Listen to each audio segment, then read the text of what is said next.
Thank you very much. It's lovely to see a room so full of people. I walked into the main auditorium upstairs and I thought, oh my gosh, there's a lot of people in here, so I'm quite pleased to see half the size of the room, but equally still quite a lot of people. So welcome. My name is Liz Grogan. I'm Head of IPC and Deputy Dipsy for Leeds Community Healthcare NHS Trust. I've worked in IPC for the last 16 years, which I'm sure if it's similar to anybody else in the room, I went in there and I didn't expect to maybe still be doing it 16 years later, but I think once you're in, it's hard to leave because it's so much fun, she says, with bated breath after a pandemic. But I'm still smiling, so it's all good. So yes, I'm here to talk to you today about sepsis. And I have control of the slides. So yes, there we go.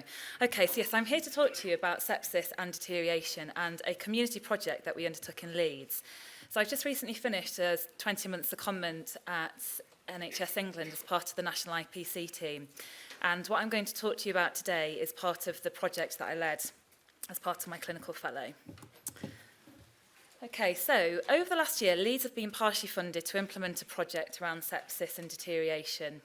And the purpose of this programme was to deliver a quality improvement community collaborative for acute deterioration and identification of sepsis in the community setting and very specifically amongst adults, because when you're initially starting off on a project, you think you can kind of change the world within a year, but actually with some tight reins kind of realised actually we probably need to focus on a particular age here, so we stuck with adults for the first year. So I'm going to talk to you about the approach that we undertook, as well as some shared case studies, and the impact that a soft science tool can have. As part of the programme of delivery, it was important to be able to demonstrate a measurable change across the healthcare economy and also what the lasting long-term impact would be for patients, members of the public and healthcare workers. Okay, so I'd like to give you a bit of background about Leeds. So we have a population of around about 800,000 people, which means that we're the third largest city in England after London and Birmingham. 170,000 of which are on low income or are unemployed. And 1 in 5 children in our city are living in poverty. And 16 of our neighbourhoods are in the 1% that experience the greatest deprivation nationally.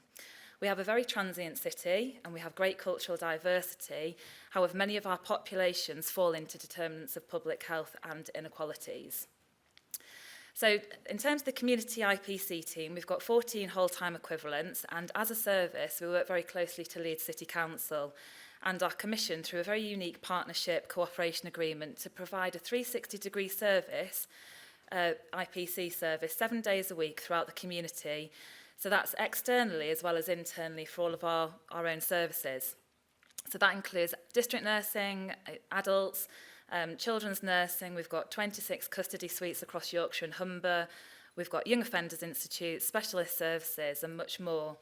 But through the partnership agreement, it ensures that as a system, IPC is provided right across the healthcare economy and that we can work together with all parties to help support everybody across the population group, essentially, particularly those that are underrepresented.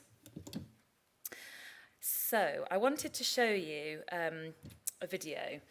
Some of you may well have seen it before, but I think for me this really puts it into context. And I remember watching it probably about 10 years ago, and it was one that we then started to embed into our training, because I think really this just really puts into perspective the importance of kind of why we're probably all sitting here and listening about sepsis and deterioration. Came out to see Jem on the Friday afternoon. It was around 12 o'clock. He had a look at him, the doctor, and he said, yes, you've got an infection and we're going to give you some antibiotics.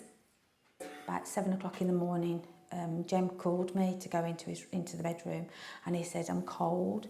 And I said, okay, I'll go and get your water bottle. And I said, how do you feel? He said, well, I don't feel sick anymore. But I just noticed that his lips were very blue and cracked. Still didn't think it was anything bad. Still didn't think it was meningitis or sepsis because I didn't even know what sepsis was. So I thought, he must be really dehydrated. So I thought, I'm going to have to ring for an ambulance. I'd never, ever phoned for an ambulance before in my whole life. I even apologised to them on the telephone. I said, I'm really sorry for wasting your time. I said, my husband's had an operation. And I said, I think he's dehydrated. I said, he needs to go into hospital. And they said, OK, we'll be around as soon as we can. Jem was one of the first patients I treated as a newly appointed consultant. But what I remember most clearly was how Jem looked. I could tell Jem was near death. His skin was pale, his skin was mottled, his lips had a bluish discoloration. It was very clear from the outset that Jem was very, very likely to die. And about 5 minutes later, a lady doctor came in and said, his heart has stopped, we're doing all that we can. And we just looked at each other and I just began to cry then, because I thought, no, he's dehydrated, you know, why does his heart need to stop? So that day I took Karen to the relatives' room to speak to her about this terrible illness that was about to claim her husband's life, and that she was going to have to go home and tell their 2 young children that Daddy wasn't coming home. But then they said he's going to be brain damaged, and I said, how brain damaged? And they said he probably wouldn't recognise the children.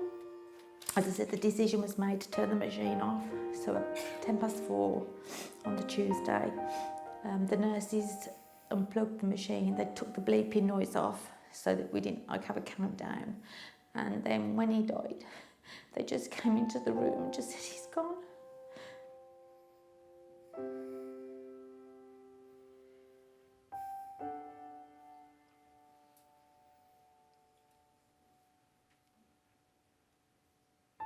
Sepsis is dangerous for 2 reasons. It's dangerous because of the speed with which it progresses, and it's dangerous because it's often not picked up quickly enough. It was just awful. It was just the most horrible thing to have to go through, and I just don't want other families to have to go through that if they don't have to. And that's why I do want to make a difference. I want to make a change. I'm passionate about it. And I want to make a change. I want to raise awareness. I want people to know what sepsis is and how dangerous it is and how severe it is. You know, 37,000 people die from sepsis in this country a year. And if I can do my little bit, if I can help, then that's what I want to do.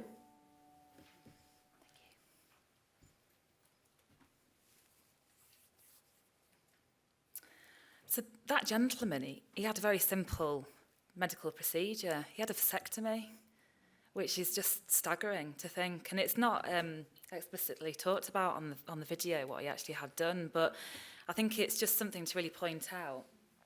Sorry, the slide's coming. Yeah, sorry. I think just to point out that actually it's completely indiscriminate against anybody. And if you've probably heard numerous stories over the years about some of the simplest of things that can lead to the most devastating consequences. And on the Sepsis Trust website, they've got lots of videos that can be really useful and beneficial for training. I'm not here on behalf of them, but just as a resource tool, it's really good. And I know last year they reviewed or released a film about a young farmer, and it's one I think they used at the Great Yorkshire Show, about a lady who was probably in her 30s, early 40s, and had caught a hand on a gatepost. And she died as a consequence of sepsis, leaving behind, 2 young children. And I think it's looking at those different population groups that we can impact on and share different stories with. But I don't know if you noticed, at the end of that video, she said 37,000 people die from sepsis. And staggeringly, that's not decreased. It's now 48,000 and upwards, which is just heartbreaking to think that lady sat there and said, whatever I can try and do to help. And we're still not getting there. There's something still missing. So, so 48,000 for any football fans. I had a look to see where you can fit 48,000 people into. And I'm afraid the best it came up with was Sunderland Stadium and Sydney Cricket Ground in Australia. So, but anyway, there we go, just to put it into context. And that's a number of people each year. Okay, so some of you might be sitting there going, well, what is sepsis? I'm conscious, obviously, we've probably got a real variation of staff in the room here. So infections are common in people of all ages, right across the globe. And in most individuals, the host response is adequate to deal with all potential threat. And little treatment's often needed for infections, perhaps a short-term course of antibiotics, if, of course, the origin's bacterial. But in some cases, infection can be associated with an inadequate or inappropriate host response. And then, when this results in the development of organ dysfunction, the term sepsis is used. Sepsis can be associated with viral or fungal infections, but the inflammatory response is generally less marked in these cases. And the majority of patients with sepsis will have a bacterial infectious source. Some patients are critically ill and likely to rapidly deteriorate into septic shock and multi-organ failure if not treated quickly and effectively. So there isn't any key specific route for treating infection, but what happens is with sepsis, often it's managed with good infection control practice. So with source removal and effective antibiotics and organ function support. And there is some good evidence that early treatment is associated with improved outcomes in these patients, and the ability to recognise the condition as soon as possible is therefore paramount, so that treatment can be started early in the course of disease to prevent deterioration. And that's, I suppose, really kind of what I'm here to talk about today. But it's not as simple as just identifying somebody with sepsis. And the worrying thing is that it is just so rapid. It is just so quick. And that has its challenges. And I think particularly over the last few years, we're kind of now confronted with even more challenges around really identifying the true deterioration in our patients and loved ones. So I suppose my personal thoughts are that recognising deterioration, preventing infection with appropriate measures, and then most importantly, health promoting is kind of what I think is one of the most important starting points to making an impact. But there are lots of challenges, and that particularly at the moment can be around undulating staffing. We've got fatigue within the healthcare system, particularly amongst our staff that are post-pandemic.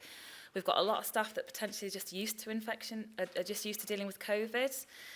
So there's lots around education, and I think also from a cultural and organisational leadership point of view as well, this can sometimes have an impact. For many years, it's been difficult to obtain really strong data and effective coding around sepsis. And I know earlier on Esther talked about the Foundry, which is kind of one of our entry in points, I think, into starting to get some really good data around determinants of public health for sepsis, so that we can start to really drill down into ethnicity and postcode information.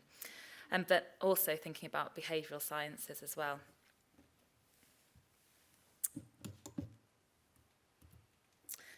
Okay, so everything I've just discussed so far is really what led me into the work for my clinical fellow project, and the identified impact is certainly multifaceted. There's not one easy, quick route to how we improve education and essentially reduce the numbers of sepsis cases across the country. There's a real kind of multitude of different things that we can do.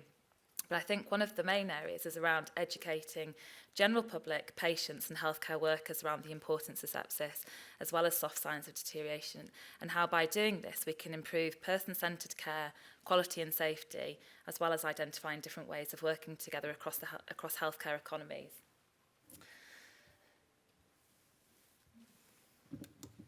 Okay, so what could we do on a local footprint to bring about a case for change? So right across the country when doing benchmarking, there's lots and lots of fantastic work that's going on right across all four countries, across all of our borders. So the most important element for us was to really embrace the collaborative working with Leeds City Council. I'll just put all these on now so I don't. Okay. So we've got 154 care homes across Leeds, which we've already got great foundations with. And we already had a pre-existing citywide sepsis group pre-pandemic, so we understood kind of what we were working towards, and also, I suppose, the niche of our population group as well. What we also want to do is take learning from other previous campaigns. So in Leeds, we've got a campaign called AMR Seriously Resistant. So we've got big kind of information bulletins that go on the backs of buses, videos that are played, and then we do kind of deep dives into schools and go in and parachute different bits of information so that it's staggered right across the age groups. So it was how we could take learning from that and then build on a collaborative approach. We also wanted to develop some case studies, because I think there's nothing better that says it than people that have been through it themselves and people who've got a story to tell, because we can sit here and talk about the 48,000, but actually, if you really hear it from the horse's mouth just how detrimental upon life sepsis and deterioration is, I think that's probably one of the biggest change agents.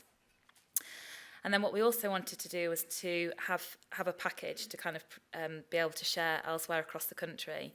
So that included a resource kit, a branded approach, and then also using existing communication methods such as a Padlet, which I'll show you a bit later on, so that then we could we could hopefully then start to share information with some of our underrepresented population groups, particularly when we work with areas of the city where we already have low kind of vaccine uptake. So trying to help promote them, we already know is slightly more challenging. So some of the things that we had was also appointed a sepsis nurse, and she was very much part of the leading work around the Restore implementation across a number of our care homes.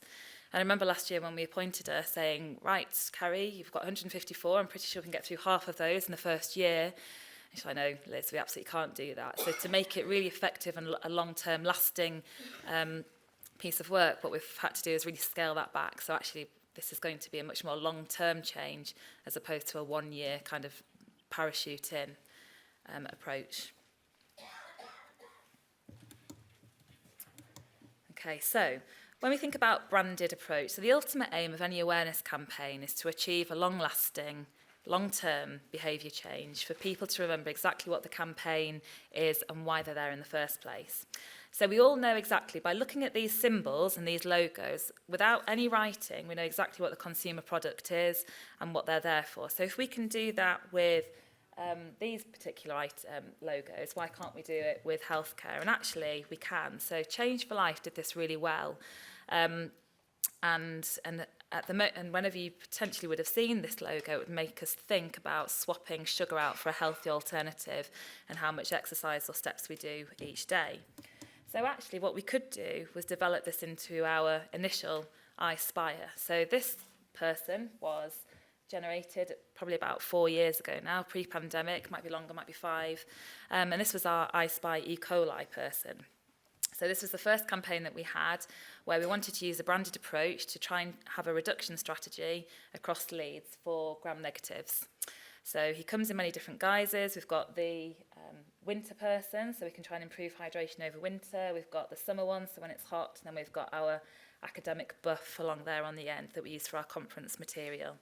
So having a logo is one thing, but people knowing the brand is great, but it's just as important, if not more important, that people really understand what the message is behind that brand. So just like the tick is Nike or the panda is WWF, we needed people to understand what it was behind the iSpy E. coli. So for us, what we wanted to do was obviously share that message around bloodstream infections with the masses, but remember that the target audience is not just the public, but also the professionals. So we also wanted this message to reach right across the right across an age range, as we've embedded this with the Seriously Resistant AMR campaign. So it's thinking what learning we could take from that and how we've impacted around the gram-negative with the iSpy, and then move it into the iSpy sepsis and the iSpy deterioration. So this was the starting of our branded toolkit, so that this would then be shared with the patients, members of the public, health and social care workers, for us to try and raise awareness. So whenever they saw this symbol, it would potentially make them think about the different types of soft signs and whether the person in front of them, whether it's a daughter or a grandparent or a mother or whoever at home, or somebody that we're caring for us to think about potentially whether it's sepsis. And then we've gone on further to build that into a different resource materials. So we've recently just had a sepsis conference, so we use quite a lot of this material. Although in hindsight, I'm annoyed. So I've got a mug at home, and every time I have a cup of tea out of it, I'm cross with myself for not putting on the back of it what the key signs of sepsis are. I don't know why I didn't do that, but anyway. So yeah, but this will be phase 1, I'm sure. So using all these different types of material, and we've got other posters and leaflets that complement it. So for the one in the middle, that's our staff member one.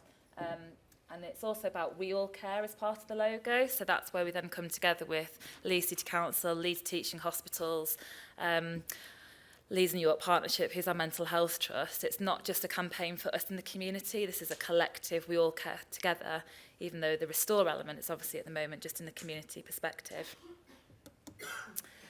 Okay, so just to talk a bit about Restore. So you all might be familiar with this. I'm not entirely sure whether you are. In fact, can I have a quick show of hands? Who is familiar with Restore and who isn't? Okay, that's interesting to know. Thank you. So there's, I think, probably maybe even only 5% I think of people in the room there had heard of it. So this is a really brilliant tool, and I'd encourage you to look it up. I think this was I'm going to say West Sussex. If I've got it wrong, I apologise. But this, Matt and Ada Kim from NHS England was part of this development.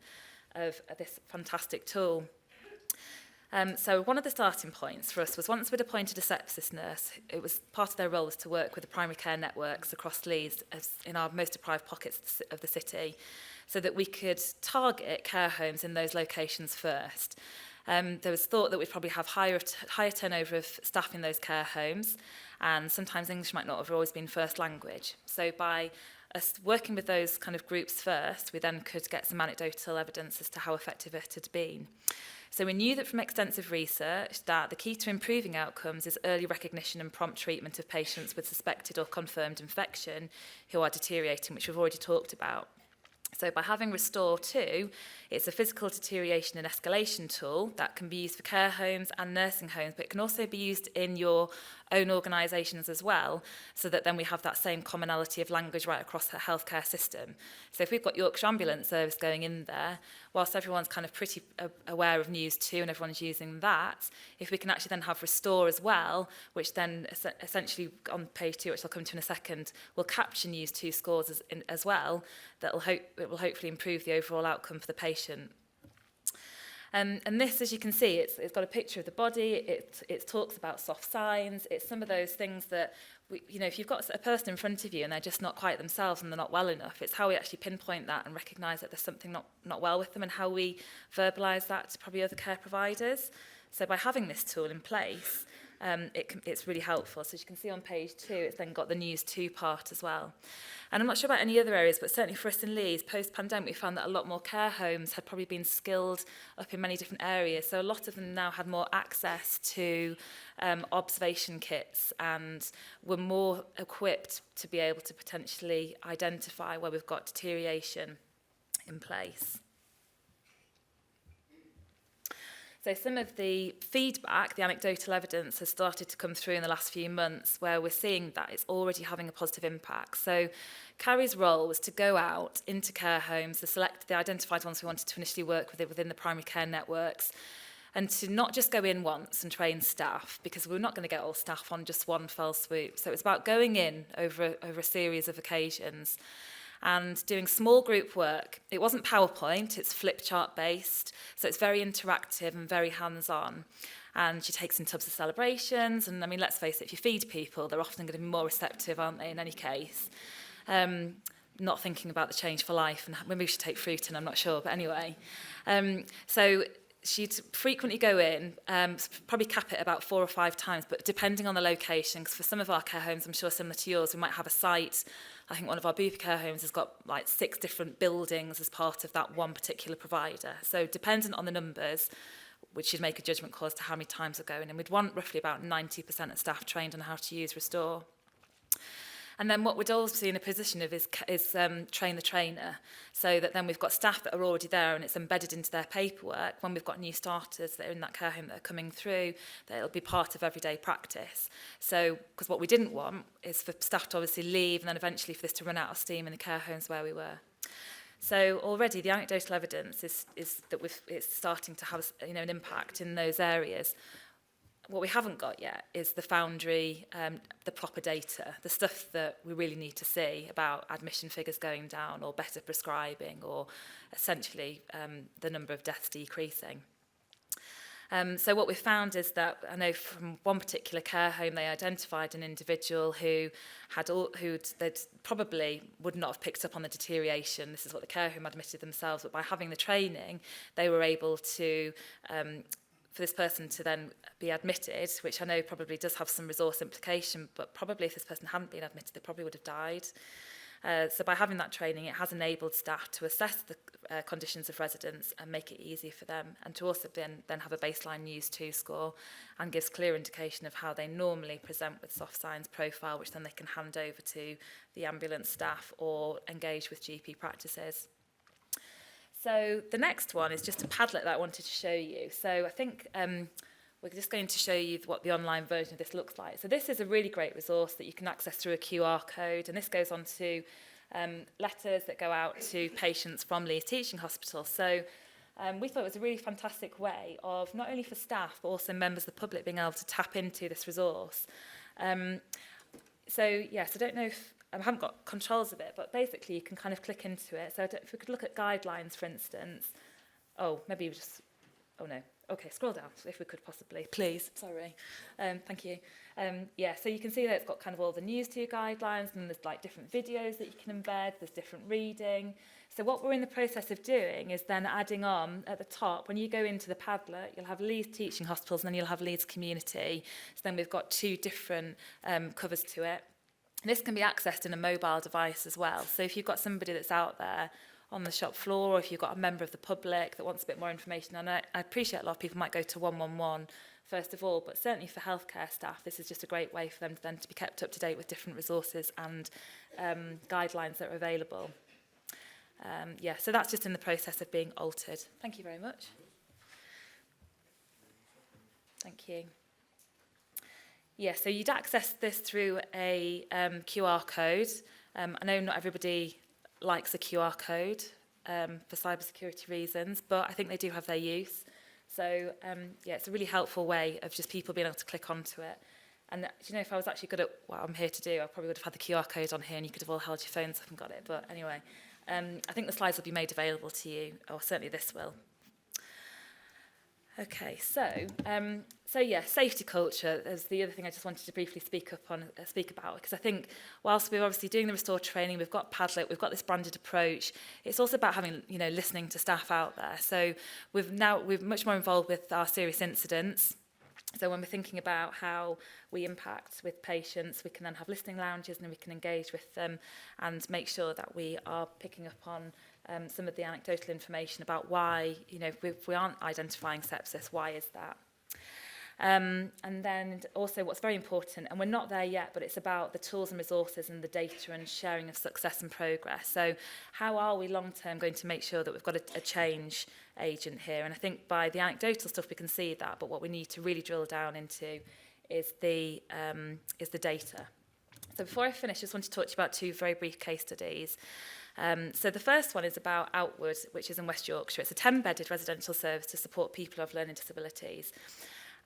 Now, I guess one of the biggest issues where we've got potentially patients or residents who've got autism and some behavioural challenges is that for us to provide long-term full-time support to those individuals, we need to really be able to understand them. And for many people with autism, they might be non-verbal. So how are we going to pick up on deterioration in a person that is unable to verbalise that to us? So the team went in to do the Restore training with Outwood, and they came to our conference a few weeks ago and they shared how they got on with it. And essentially what happened was they taught staff to obviously use the crucial parts and of Restore and soft signs. And now what the staff have now fed back to us that they feel much more empowered to be able to use Restore, to be able to look out for signs, and to really rely on tangible information that everyone's looking into. So when I say that, I mean in terms of if we've got a patient that they're not sure how they are, for them, by having Restore and being empowered how to use it, when they've got patients and residents who are in front of them who are unable to verbalise, they're able to look at the soft signs that they might be experiencing and then support them more appropriately. And the good news is, I think on this front, is that this is part of Signet, is Outwood, and they've now decided as a result of having the Restore training implemented in Outwood, that they're going to implement it throughout the rest of Signet locations across the country, which is really good news, and actually it's a really important part of kind of the Restore training, the implementation of Restore, and I think that's made a big difference. So whilst I've spoken mostly about care homes, it's about some of those other population groups that we can work with as well. And there's so much, you know, out there in terms of learning disabilities and, you know, where things aren't identified soon enough, and actually how we can work together to collectively to make that difference. Okay, and then the next one I wanted to talk about. So this was actually in an acute setting, but I think this was just, for me, was really resonated about how we have that information shared right across the healthcare economy to have a real true impact. So this is about an 87-year-old man who, prior to his admission, was really fit and well. And he was an independent man who lived at home with his wife, still drove a car, cycled 25 kilometres a week on a bike, and had a real minimal medical history. So actually kind of not your standard maybe 87-year-old.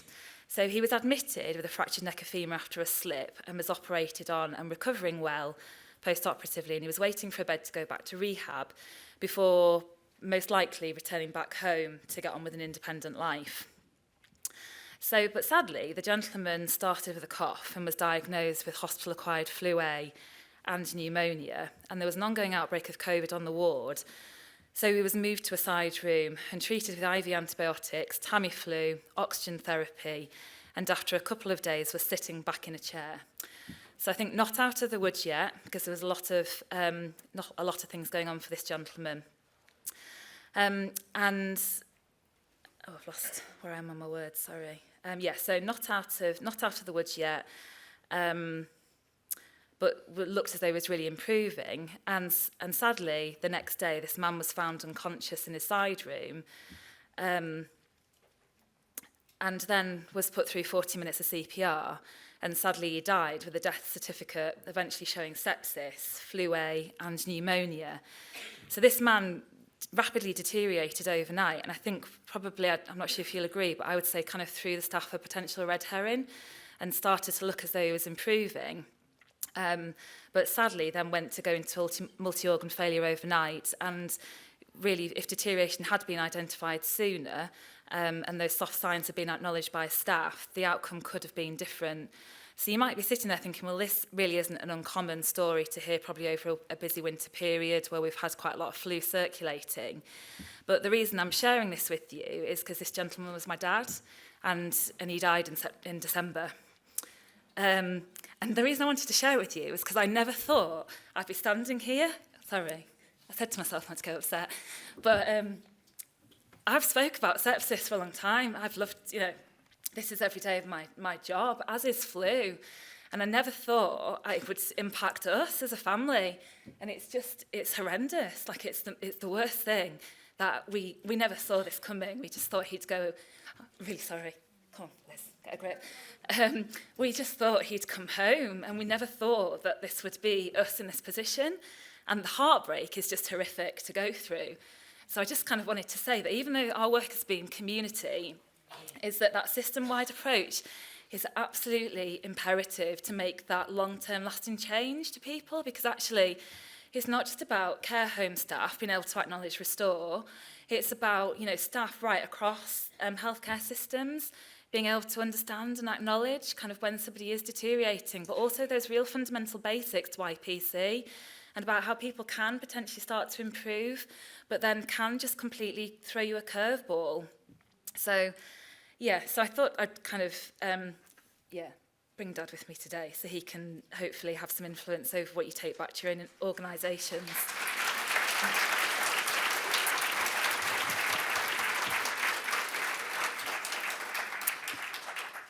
Thank you. Okay, so closing points. I had to put it on last because I thought if I put it on first, I'll never get through this. But I think what I'm wanting to really say to you is never underestimate what you can do around education, around IPC.